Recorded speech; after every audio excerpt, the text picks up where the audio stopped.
এত শক্তি আর গর্ব তাদের অহংকার। এখান থেকে তুমি এটা বুঝো যে যত বড় শক্তি তুমি হাসিল করো না কেন, আল্লাহ তাআলার শক্তির সামনে তোমার এই শক্তির কোনো অস্তিত্বই নাই। যত বড় শক্তি মানুষ দুনিয়াতে সাজায়, আল্লাহ তত মামুলি জিনিস দিয়া এই শক্তিকে খতম করেন। বিসমিল্লাহির রহমানির রহিম। নাহমাদুহু ওয়া নুসাল্লি আলা রাসূলিল কারীম। আম্মা বা'দ। মুহতারাম দোস্ত বুজুর্গ, وعنده مفاتيح الغيب لا يعلمها إلا هو ويعلم ما في البر والبحر وما تسقط من ورقة إلا يعلمها ولا حبة في ظلمات الأرض ولا رطب ولا يابس إلا في كتاب مبين। সব মানে উপরে নিচে, জমিনের নিচে, শুকনা তাজা, একটা গাছের পাতা গাছ থেকে ঝরতেছে, এই সব কিছুর ইলম আল্লাহ তাআলার কাছে আছে। আল্লাহ তাআলা হিদায়াতের কিতাব নাযিল করেছেন, কোরআন। এই হিদায়াতের কিতাবটাকে বুঝাই দিবার জন্য নবী পাঠাইছেন, জনাবে মুহাম্মদুর রাসূলুল্লাহ সাল্লাল্লাহু আলাইহি ওয়াসাল্লাম। এই কোরআনকে বুঝাই দিয়েছে। নিজের মন মতো বুঝলে হবে না। যে একজনে কয় এই অ্যাটম বোমা তো আল্লাহ তাআলা কোরআন শরীফের মধ্যে নাযিল করছে, এই কোরআন শরীফ দিয়ে অ্যাটম বোমা বুঝছে কি? কয় যে আলাম তারা কাইফা ফাআলা রাব্বুকা বিআসহাবিল ফিল সূরা আছে না, সূরা ফিল, ওটার মধ্যে কি আছে? বলে যে বিশাল হাতির বাহিনী আসিল, এদের উপরে ঝাঁকে ঝাঁকে আল্লাহ তাআলা ছোট ছোট পাখি পাঠাইছে। এই পাখিদের পায়ের মধ্যে ছোট ছোট পাথরের কণা ছিল, ওই পাথরের কণা ফালাইছিল, যার মাথায় পড়ছে তো তার মাথা ভেদ করা, শরীর ভেদ করা, যে হাতির উপরে বসা ছিল হাতি ভেদ করা, এটা জমিনে যে পড়ছে। আল্লাহ তাআলা বলেন পুরা বাহিনীকে আমি চাবাইনা ঘাসের মতো করে দিচ্ছি। তো ওরা এটা থেকে কি কয়, ওই আলাম থানার মধ্যে যে ছোট ছোট পাথর কইছে, এই ছোট ছোট পাথরই তো অ্যাটম বোমা। হ্যাঁ, অ্যাটম বোমা বুঝবে কি? আবু নবী বুঝাই দিছে, বলে এটা অ্যাটম বোমা বানাইবার কিতাব না, এটা তো হলো হেদায়েতের কিতাব। এখান থেকে তুমি এটা বুঝো যে এই বিশাল শক্তিশালী এক বাহিনী, যারা খোদার ঘরকে ভাঙবার জন্য আসছিল, তাদের মোকাবেলায় মক্কাবাসীও সাহস করে নাই যে এদেরকে ঠেকাইব। তারাও বলছে ভাই এই বাহিনীর মোকাবেলা করার শক্তি আমাদের নাই, যে যার মতন নিজের জান বাঁচাও, সব পাহাড়ে পাহাড়ে চলে যাও। মক্কাবাসী মক্কা খালি করে দিয়া মক্কার পাহাড়ে পাহাড়ে চলে গেছে, একদম ময়দান খালি। আর বাহিনী এরকম বিশাল যে হাতি সাজায় আনছে। এত শক্তি আর গর্ব তাদের অহংকার। এখান থেকে তুমি এটা বুঝো যে যত বড় শক্তি তুমি হাসিল করো না কেন, আল্লাহ তাআলার শক্তির সামনে তোমার এই শক্তির কোনো অস্তিত্বই নাই। যত বড় শক্তি মানুষ দুনিয়াতে সাজায়, আল্লাহ তত মামুলি জিনিস দিয়া এই শক্তিকে খতম করেন। কমে আজকে বানাইছে শরীরে খুব শক্তি, বিশাল বিশাল দেহ, লাম ইউখলাক মিসলুহা ফিল বিলাদ। আল্লাহ যারা বলেন এদেরকে এত শক্তিশালী আর এত বড় বড় দেহ বিশিষ্ট বানাইছি যে দুনিয়াতে এদের মতো এরকম শক্তিশালী আর কোন জাতি আমি সৃষ্টি করি নাই। দুই আঙ্গুলে বড় বড় গাছ এরকম ভাবে উপরে ফেলে, যে এরকম ভাবে আমার মরিচ গাছ উপরে ফেলে। এত শক্তি, শক্তির চোটে তাদের মুখ দিয়া বেরিয়েছে। যখন নবী তাদেরকে দাওয়াত দিচ্ছে, আল্লাহ শক্তি এর চেয়ে বেশি, তিনি তোমাদেরকে সৃষ্টি করছেন। এরকম মানে আসাদ্দু মিন্না কুওয়া, আমাদের চেয়ে শক্তিশালী কে আছে যে আমাদের জিন্দেগি নষ্ট করতে পারে, আমাদেরকে বরবাদ করতে পারে, আমাদের এই সুখ শান্তি কেড়ে নিতে পারে, আমাদের ধন সম্পদ খতম করে দিতে পারে। আমাদের চেয়ে শক্তিশালী কে আছে? আল্লাহ কোরআনের মধ্যে আমাদেরকে হেদায়েত দিতেছে, এই হেদায়েত বুঝেন। বলে এরা বলছিল মান আসাদ্দু মিন্না কুওয়া, হেদায়েতের কথা শোনো। তারা কি এই কথা চিন্তা করে না? তাদেরকে যিনি সৃষ্টি করছেন তিনি তাদের চেয়ে বেশি শক্তিশালী হবেন? এটা তো একটা মামুলি কথা, সাধারণ জ্ঞান। একটা বড় মেশিন তৈরি করছে, জেনারেটর মেশিন। এটা চাবি দিলে এটা চলে, কারেন্ট তৈরি হয়, বাতি জ্বলে, ফ্যান ঘুরে, কত কিছু চলে এটা দিয়া। এখন এটা এই মেশিনটা কে বানাইছে ভাই? মানুষে বানাইছে না? এটার মধ্যে চাবি আছে, চাবি দিলে চলে, আবার চাবি ঘুরে দিলে কি হয়? বন্ধ হয়ে যায়।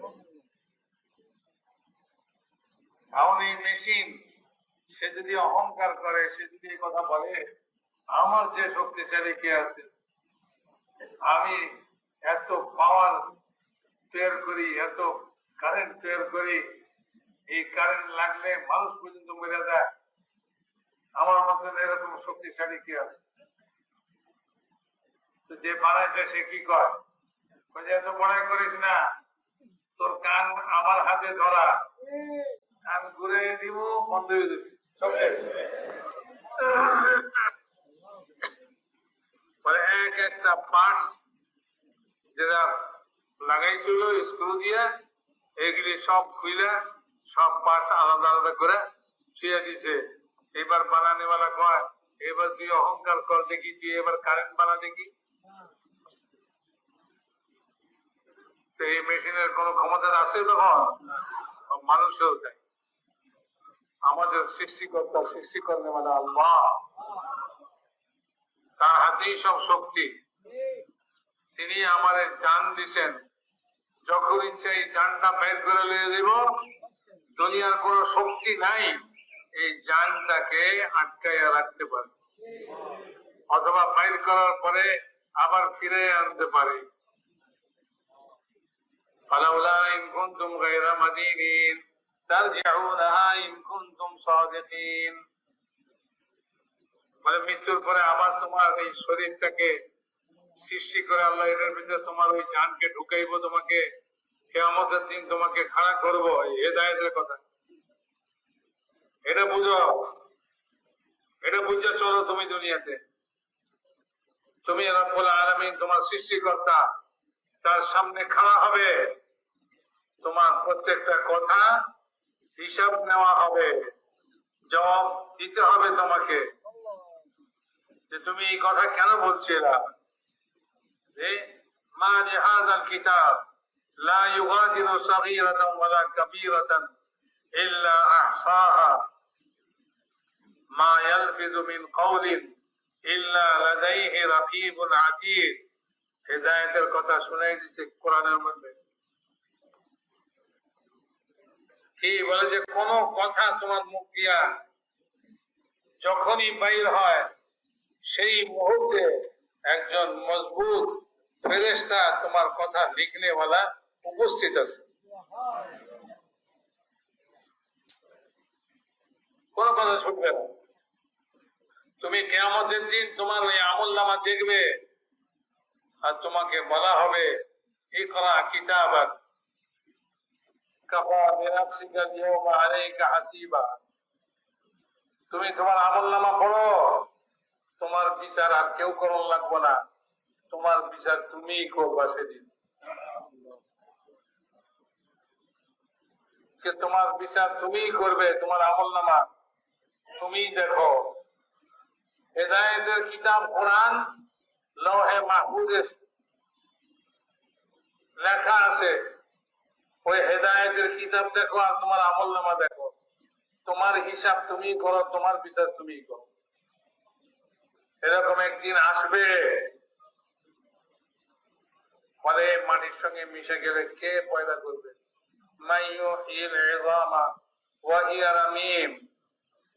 বলে যে সমস্ত হাড্ডি মাটির সঙ্গে মিশা ঝুরঝুরা হয়ে যাবে, মাটির সঙ্গে মিশে যাবে, এদেরকে আবার কে সৃষ্টি করবে? কাফের সে একটা এরকম পুরানা হাড্ডি হুজুর আকরাম সাল্লাল্লাহু আলাইহি ওয়াসাল্লামের সামনে আইসা ওইটা রয়েছে, আইনা 2 আঙ্গুল দিয়ে এটা ডলা দিছে, ফাঁকি হয়ে গেছে, ফু দিয়ে উড়ে দিছে। আবার যায় মুহাম্মদ সাল্লাল্লাহু আলাইহি ওয়াসাল্লাম, এই হাড্ডি যেটা ফাঁকি হয়ে গেল, যেটা ফু দিয়ে উড়ে দিলাম, এটাকে আবার কে জীবিত করবে? আল্লাহ তাআলা সঙ্গে সঙ্গে ওই হেদায়েতের কিতাব কোরআনের মধ্যে জবাব দিয়ে দিছে, কুল ইউহিল ইযাম মান ইউহিল ইযাম ওয়া হিয়া রামীম কুল ইউহিহা আল্লাযী আনশাআহা আওয়ালা মাররা ওয়া হুয়া বিকুল্লি খালকিন আলীম। বলে দেন, যিনি প্রথমবার সৃষ্টি করছেন, এখন তো তবুও ফাঁকি হয়েছে, আসে তো একবারে তো শেষ হয় নাই। প্রথমবার যখন সৃষ্টি করছে তখন তো কিছুই ছিল না,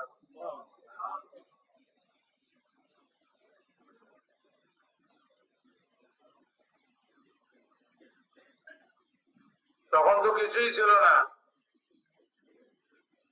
তো যিনি প্রথমবার সৃষ্টি করছেন তিনি পুনরায় আবার সৃষ্টি করবেন। তোমার জিন্দগি দুনিয়াতে খেল তামাশার জন্য সৃষ্টি করা হয় নাই। আফা হাসিবতুম আন্নামা খালাকনাকুম আবাসা ওয়া আন্নাকুম ইলাইনা লা তুরজাউন, তোমরা কি মনে করছো অনর্থক তোমাদেরকে সৃষ্টি করছি, তোমরা আবার আমার কাছে ফিরে আসবে না? ফাতাআলা আল্লাহুল মালিকুল হক, ফাতাআলা আল্লাহুল মালিকুল হক। আল্লাহ যিনি সত্যিকার মালিক, তিনি এরকম অযথা অনর্থক কাজ থেকে অনেক ঊর্ধ্বে, অনেক ঊর্ধ্বে। আরে মানুষ, তুমি অনর্থক কাজ অনেক বলো, অনেক করো, অনর্থক কথা তুমি অনেক কিছুই বলো, বক বক করো, যার কোনো অর্থ নাই, দুনিয়ারও লাভ নাই, আখিরাতেরও লাভ নাই, এরকম বহু কাজ করো, বহু কথা বলো। তুমি কি মনে করছো যিনি জমিন আসমানকে সৃষ্টি করছেন, যিনি সবকিছুর মালিক, তিনিও তোমার মতন এরকম বেহুদা অনর্থক কথাবার্তা, অনর্থক কাজ করে?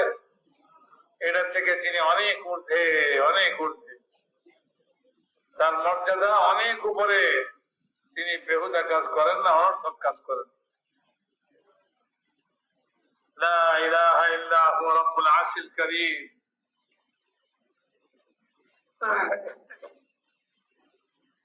তো মেরে মুহতারাম দোস্ত বুজুর্গ, কোরআন হেদায়েতের কিতাব আমাদেরকে বুঝাইবার জন্য আল্লাহ নাযিল করেছেন, নবী পাঠাইছেন, নবী এই কোরআনকে বুঝাই দিয়েছেন।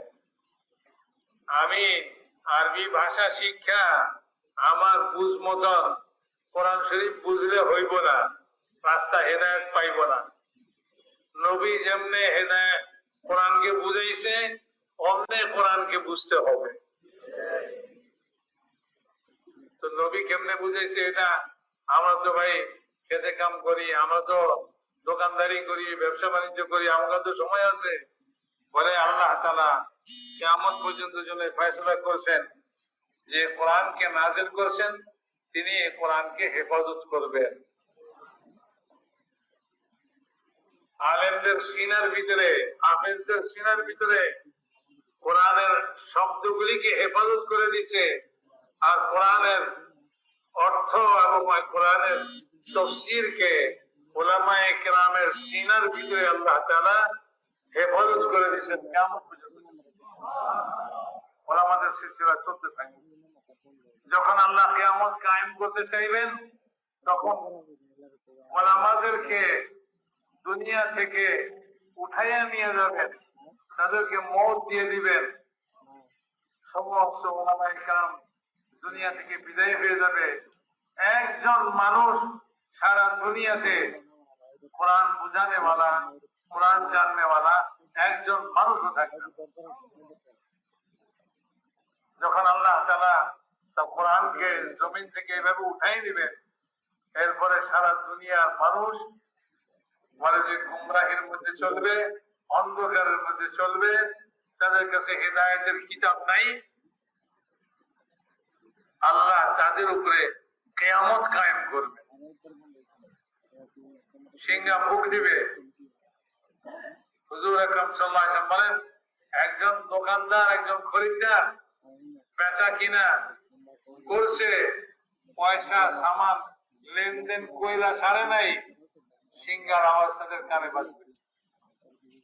একজন লোক সে তার কুয়ার পাড় বাঁধতেছে, এখনো সে কুয়ার পাড় বাঁধা সারে নাই, বলে যে তার কানের মধ্যে সিংহার আওয়াজ পৌঁছবে। ঘরের দিকে দৌড়াইবে ঠিকই, কিন্তু ঘর পর্যন্ত পৌঁছার আগেই এই সিংহার আওয়াজ তার মৃত্যু ঘটাই দিবে। এভাবে আল্লাহ তাআলা কিয়ামত কায়েম করবে। এগুলি সব হিদায়াতের কথা। এই তাবলীগের মেহনত, দাওয়াতের মেহনত এই জন্য যাতে আল্লাহ তাআলা আমাদেরকে হেদায়েত নসিব করেন। হেদায়েতের কলমা বুঝে আসে, এই কলমাকে বুঝাইবার জন্য সারা কোরআন। মুহাম্মাদুর রাসূলুল্লাহ কোরআনের মধ্যে কয়ে দিছে, কোরআনের মধ্যে বলে দিয়েছে মুহাম্মাদুর রাসূলুল্লাহ, মুহাম্মদ সাল্লাল্লাহু আলাইহি ওয়াসাল্লাম আল্লাহর রাসূল, তিনি আল্লাহর বান্দা। সুবহানাল্লাযী আসরা বিআবদিহি লাইলাম মিনাল মাসজিদিল হারাম ইলাল মাসজিদিল আকসা। বুঝাই দিয়েছে আল্লাহ তাআলা, দেখো ইনি আমার রাসূল, তোমাদের মতোই মানুষ, তার পূজা করো না, তিনি আমার বান্দা। তোমরা সব তার মতো আমার বান্দা হয়ে যাও।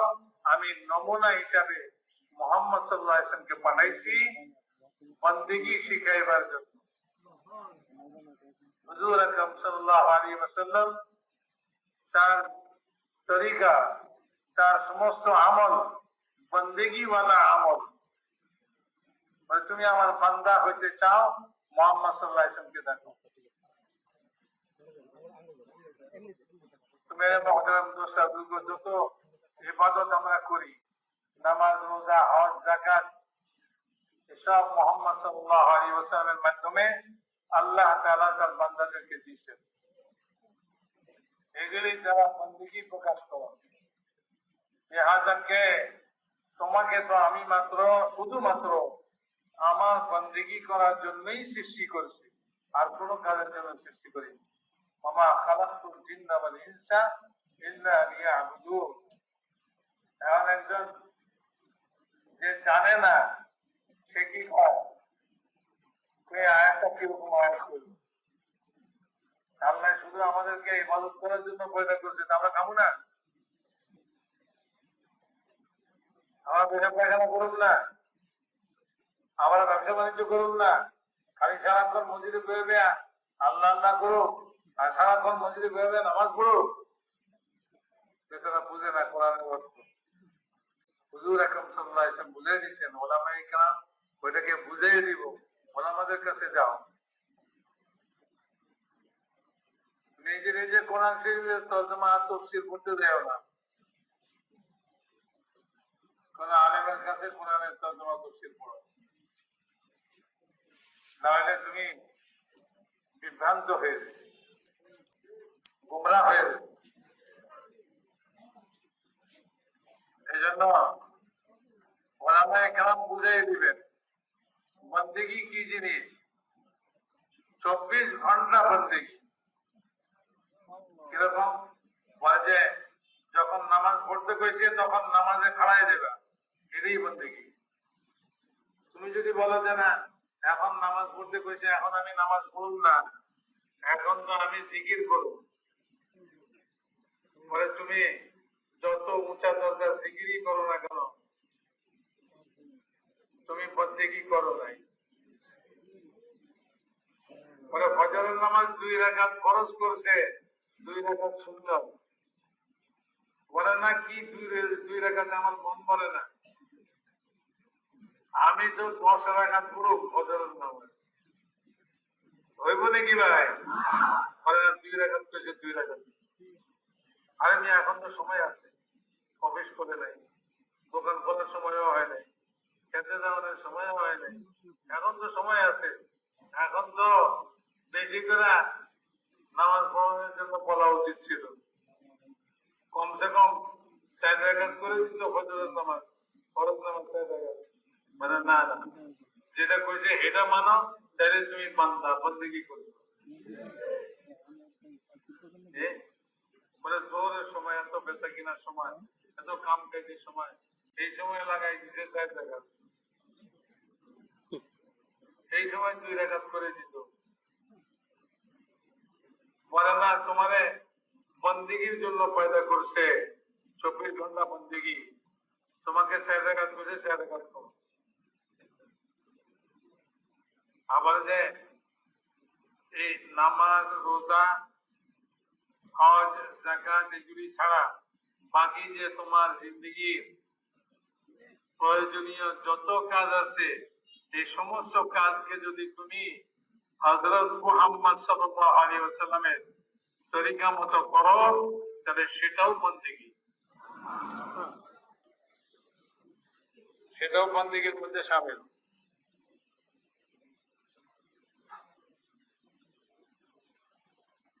কামাইতে যাবে, মোহাম্মদ সাল্লাল্লাহু আলাইহি ওয়াসাল্লাম যে তরিকা বাতাইছে সেই তরিকায় কামাই করো, হালাল মাল কামাই করো, হারাম মালকে বর্জন করো।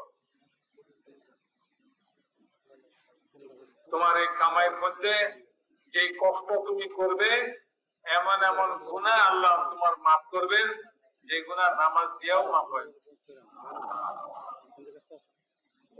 যা তুমি কষ্ট করে কামাই আনবে, এটা তুমি তোমার পরিবারের জন্য খরচ করবে, তো যা খরচ করবে এগুলা তোমার আমল নামায় সদকা করার সওয়াব লেখা হবে। তো হলো নি, ব্যবসাটা ইবাদত, কামাইটা ইবাদত, খরচটাও ইবাদত। যে খরচ করছে নিজের ছেলের পিছনে, খরচ করছে নিজের বিবির পিছনে, কিন্তু কি বলছে, বলে যে এটা যদি মুহাম্মদ সাল্লাল্লাহু আলাইহি ওয়াসাল্লামের তরিকা মতো খরচটা হয়, তাহলে এই প্রত্যেকটা খরচ তোমার আমল নামায় সদকা করার সওয়াব লেখা হবে। ফকিরদের সদকা দিতে মনে চায় না, তো বিবির জন্য তো অবশ্যই খরচ করবা, ওখানে সদকা করতে না পারলেও এখানে সদকা সওয়াব পেয়ে যাবে।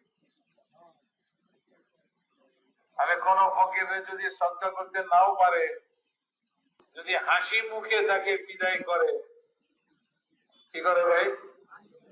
হাসি মুখে, মুখটা কালা করে না, বিক্রি করে বেড়ান, খালি কাম কাজ করতে পারবে না, এটা বকা দিয়ে দিল। আর না দরজা তো খুলছিল, মেহমান মনে করে ফকির দিকে ঠাস করে দরজা বন্ধ করে দিল,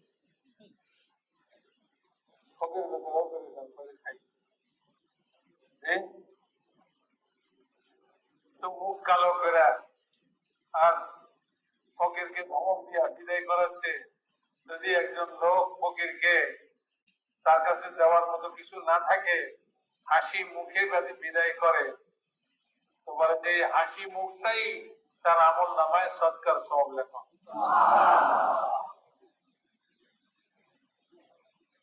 একজন সাহাবী অন্ধ হয়ে গেছে, ঘরের ভিতরে যেখানে উনি বসেন, ফকির দরজায় আসলে একটা রশি বাঁধছে দরজা পর্যন্ত, ঝোলার মধ্যে ফকিরকে দেওয়ার মতো জিনিস রাখছে। যখন দরজা ফকির আসে, তো এই রশি ধরে ধরে দরজার কাছে আসে, ফকিরের হাতে ভিক্ষা দেয়।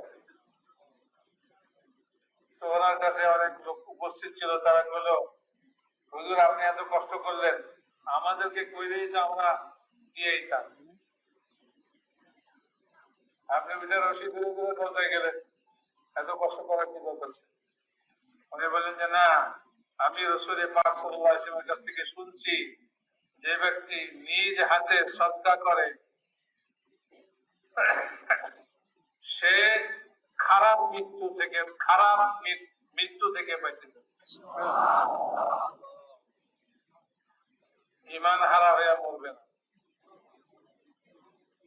খারাপ মৃত্যু তার হবে না।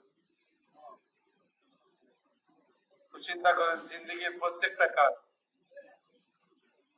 ইবাদত এবং বন্দেগী, মসজিদে নামাজ পড়ার জন্য যখন যায়, প্রতি কদমে কদমে নেকি লেখা হয় কি হয় না ভাই? নামাজ পড়ে যখন মসজিদ থেকে বাইরে ঘর ওয়ালাদের কাছে তাদের প্রয়োজন মিটাবার জন্য যায়, তো তখনও তার প্রত্যেক কদমে কদমে নেকি লেখা হয়। গোটা জিন্দেগি হযরত মুহাম্মদ সাল্লাল্লাহু আলাইহি ওয়াসাল্লামের তরিকায় যখন আসবে, তো এটা ইবাদত আর বন্দেগী হবে, আর এটাই হলো হিদায়াত। কোরআনে হিদায়াতকে বুঝাইছে, কালমায়ে হিদায়াতের দিকে ডাকতেছে।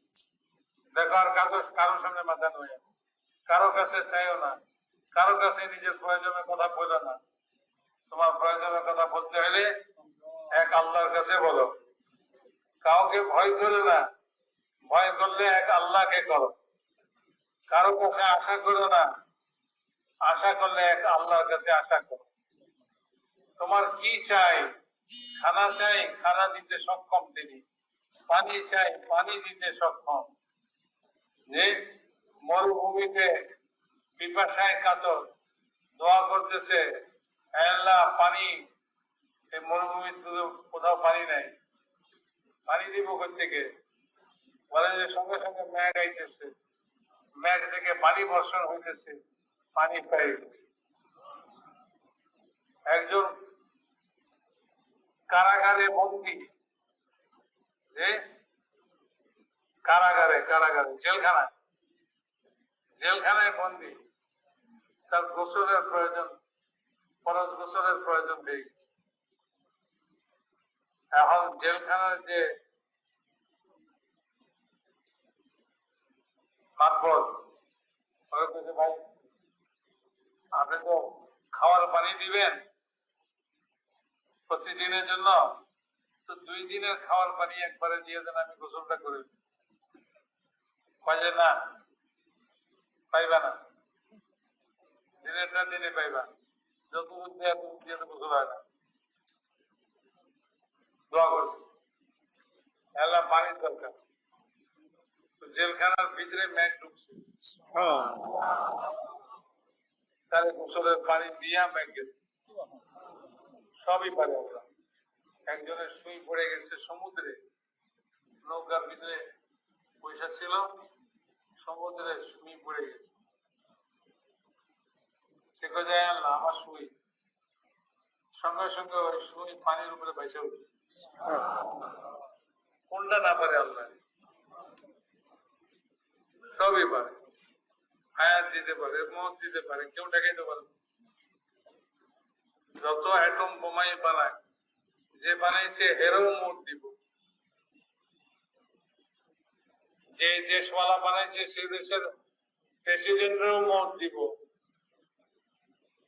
যে সেনাবাহিনী প্রধান তারেও মত দিব, কেউ ঠেকাইতে পারবে।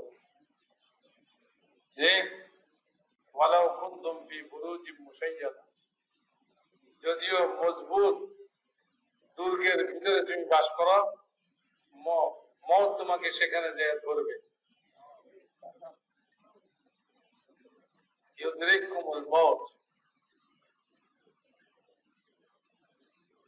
মেরে মুহতারাম দোস্ত বুজুর্গ, সব আল্লাহ তাআলার হাতে, এটাই হলো হিদায়াত, সব আল্লাহর হাতে। আমি যে 2 পায়ে হাঁটি, এটাও আল্লাহই হাঁটায়। আমি যে কথা বলি, আল্লাহই কথা বলে। বলে দেখো না, কত মানুষ মানুষকে কথা বলার শক্তি আমি কাড়ে রয়ে গেছি, মুখ আছে, জিহ্বা আছে, সবই আছে, কথা কইতে পারে না, বোবা। কান আছে, সবই আছে, কিন্তু কানে শুনে না। চোখ আছে, কিন্তু চোখে দেখে না। তো চোখ দিয়ে দেখা, এটাও আমি দেখাই দিছি। মুখ দিয়ে বলা, এটাও আমি বলাই দিছি। আমি যখন চাইবো তখন সবকিছু কেড়ে নিয়ে যেতে পারি। ولو نشاء لطمسنا على أعينهم فاستبقوا الصراط فهل لا يبصرون ولو نشاء لمسخناهم على مكانتهم فما استطاعوا مضيا ولا يرجعون। চাইলে মুখটাকে সমান করে একেবারে এক চামড়া করে দিই পেটের মতো। নাক নাই, মুখ নাই, দাঁত নাই, চোখ নাই, কিছুই নেই। তো তুমি কোন দিকে দেবা? কি কইবা? কিছুই করার নাই। যদি আমি চাই তো আমি চেহারাকে বিকৃত করে দিতে পারি। মানুষের চেহারা কোন জানোয়ারের চেহারা বানাই দিতে পারি। বনি ইসরাইলের একজন লোককে বানর বানাই দিচ্ছে এবং যাদেরকে শুকর বানাই দিচ্ছে। মানুষ ছিল, যিনি মানুষ করে সৃষ্টি করছেন তিনি এই সমস্ত মখলুককেও সৃষ্টি করছেন। মানুষকে ইচ্ছা করলে জীব জানোয়ার বানিয়ে দিবে, জীব জানোয়ারকে মানুষ বানিয়ে দিবে। আল্লাহ তাআলার কাছে অসম্ভব কিছুই। এটাই হলো হেদায়েত। ভাই, এই হেদায়েতকে পাওয়ার জন্য নবী পাঠাইছে এক মেহনত দিয়া। ওই মেহনত যুগ যুগ ধরে চলে আসছে। যে মেহনত করবে আল্লাহ তাআলা তাকে হেদায়েত দিয়ে দিবেন। والذين جاهدوا فينا لنهدينهم سبلنا। যে আমার জন্য মেহনত করবে, আমার কাছ থেকে হেদায়েত পাওয়ার জন্য, আমি তাকে হেদায়েতের সব রাস্তা তার সামনে খুলে দিব। এই জন্যই দাওয়াতের মেহনত, তবলীগের মেহনত, আর কোন কাজের জন্য নয়। এই জন্যই কলমা দিছেন এবং এই তবলীগের কাজের মধ্যে 6 নম্বর বাতায় দিছে। বলে এই 6 নম্বরই হেদায়েতের কথা। বড় দাওয়াত দেওয়া 6 নম্বরের দাওয়াত। তরিকা বাতায় দিছে কিভাবে এই হেদায়েতের মেহনত করতে হবে। আল্লাহর রাস্তায় বাইর হও। আল্লাহর রাস্তায় বাইর হইয়া মসজিদের পরিবেশে থাকো, নিজের ব্যবসা বাণিজ্য থেকে দূরে যাও। যে দুনিয়া তোমাকে, দুনিয়ার সব প্রয়োজনগুলি মনে করায় রাখছে, আর তোমার সবচেয়ে বড় প্রয়োজনটা তোমাকে ভুলে রাখছে। ফলে এই দুনিয়া থেকে তুমি একটু আলাদা হও। আলাদা হও তো তোমার এই প্রয়োজনও বুঝে এসে যাবে। যদি তুমি হেদায়েত লইয়া দুনিয়া থেকে আখিরাতে যাও, তো আখিরাত তোমার জন্য দুনিয়ার চেয়েও বেশি আরামদায়ক। হুজুরের ইন্তেকালের পরে হযরত আবু বকর এবং হযরত ওমর রাদিয়াল্লাহু তাআলা আনহুমা, ওনারা দুইজন সবাই পেরেশান। বলে চলো যাই, হযরত উম্মে আইমানের কাছে যাই, কিছু সান্ত্বনার কথা শুনি। হযরত উম্মে আইমান রাদিয়াল্লাহু তাআলা আনহা, যিনি হুজুরকে ছোটবেলায় পালছেন, ওনার কাছে গেছে। উনি কাঁদতেছেন। এনারা বললেন যে আপনি কাঁদতেন কেন? আমরা তো আইছিলাম আরো কিছু আপনার কাছ থেকে সান্ত্বনা পাওয়ার জন্য। উনি বলেন যে আমি এই জন্য কাঁদতেছি না যে আমি আল্লাহ রসুলকে হারাইছি, দেখতে পাইব না। আমি জানি আল্লাহ রসুল এই জমিনের উপরে যত আরামে ছিলেন, তার চেয়ে বেশি আরামের জায়গায় পৌঁছে গেছে। হুজুর কোনো কষ্টের মধ্যে আছে, এই জন্য কাঁদতেছি না। আমি কাঁদতেছি এই জন্য যে রসুল পাক সাল্লাল্লাহু আলাইহি ওয়াসাল্লাম যতদিন আমাদের মধ্যে ছিলেন, ততদিন আসমান থেকে ওহী নাযিল হইত। হুজুর দুনিয়া থেকে চলে যাওয়ার কারণে এই ওহী নাযিল হওয়া বন্ধ হয়ে গেছে, এই দুঃখে কাঁদতেছে। মেরে মহতারাম দোস্ত বুজুর্গ, যে হেদায়েতের সঙ্গে যাবে তার মওত আসা, মওতের পরে জিন্দেগিও আসা। দুনিয়ার জিন্দেগির চেয়েও বেশি আরামদায়ক তার আখিরাতের জিন্দেগি। দুনিয়াতে একজন খুব আরাম প্রিয় লোককে আপনি দেখেন, যদি তার কাছে হেদায়েতের কলমা না থাকে, হেদায়েত না থাকে, তো আপনি চিন্তা করেন এই আরামের যা তার কাছে আছে এগুলি সব মৃত্যুর পরে কষ্টের সামানে পরিণত হবে। আরেকজন কষ্ট করে যদি দুনিয়াতে হেদায়েতের উপরে থাকে, তো তার কষ্ট দেখে চিন্তা করেন যে ভাই এই লোকটা মৃত্যুর সঙ্গে সঙ্গে এই সমস্ত কষ্ট শেষ হয়ে দেয়া দুনিয়ার সবচেয়ে বড় আরামে বসবাস করতেছে, যে তার চেয়েও বেশি আরামে সে থাকবে, তার চেয়ে বেশি আরামে। আখিরাত পরিষ্কার, কিয়ামতের ময়দান তার জন্য আসা, কবর আসা, সিরাত আসা, জান্নাত, মানে সেখানে তো আল্লাহ তাআলা কোনো কষ্টই রাখেন, কোনো কষ্টই রাখেন না। যা তার মনে আসবে তাই আল্লাহ তাআলা তার জন্য হাজির করবে, তার মনে কোনো দুঃখ থাকবে না। তো মেরে মুহতারাম দোস্ত বুজুর্গ, এই হিদায়াত দুনিয়াতে হাসিল করার জন্য এই দাওয়াত ও তাবলীগের মেহনত আপনারা সবাই করতে তৈরি আছেন তো ইনশাআল্লাহ?